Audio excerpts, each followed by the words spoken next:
Good evening, guests, friends, and family. Thank you to Koinonia Academy for awarding me this great honor, and to all of you present here to celebrate tonight. I am deeply humbled and grateful to receive the Alumni Legacy Award as a member of the class of 2010. For the last 11 years, I've moved through life studying, serving, traveling, working, and looking forward to the future. But in the last few months, preparing for this award, I've been reflecting back on my 13 years at Koinonia. There are countless memories, lessons, highs and lows. I remember Mrs. Wyan teaching us how to play field hockey, Mr. Giegrick teaching us about Jaguar cars and the Catholic faith in the same sentence, learning that I was an alto from Mr. Appert after thinking I was a soprano my whole life, and so much more. But more importantly, one word came to mind that I think sums up the most significant lesson KA taught me: service. Mother Teresa once said, "At the end of life, we will not be judged by how many diplomas we have received, how much money we have made, how many great things we have done. We will be judged by, I was hungry and you gave me something to eat. I was naked and you clothed me. I was homeless and you took me in."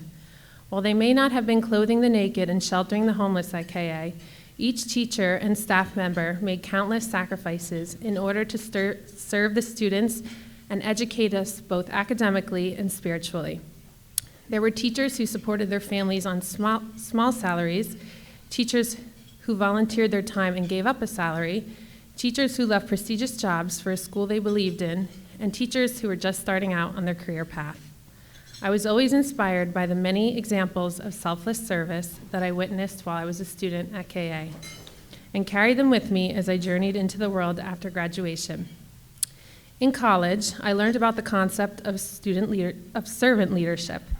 While this phrase was new to me, I quickly realized that I had been surrounded by people who embodied servant leadership for the previous 13 years, and therefore was able to understand its significance in my life very clearly.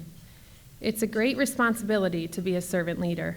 However, I believe we are all called to this in many different ways.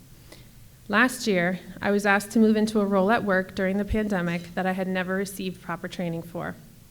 I was anxious and doubted my ability to perform this role, but was quickly reminded of the words servant leadership and knew that I had to do what was asked of me.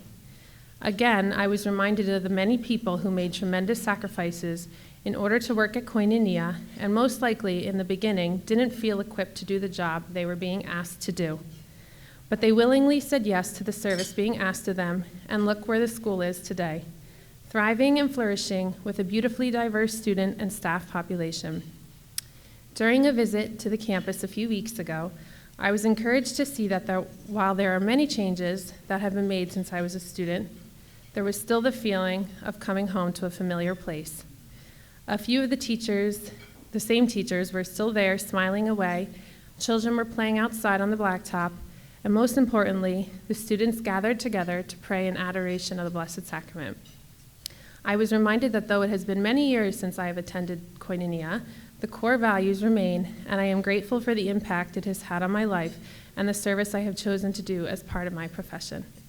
Let us all look for ways in which we can serve others, and in doing so, be the examples for the generations to come.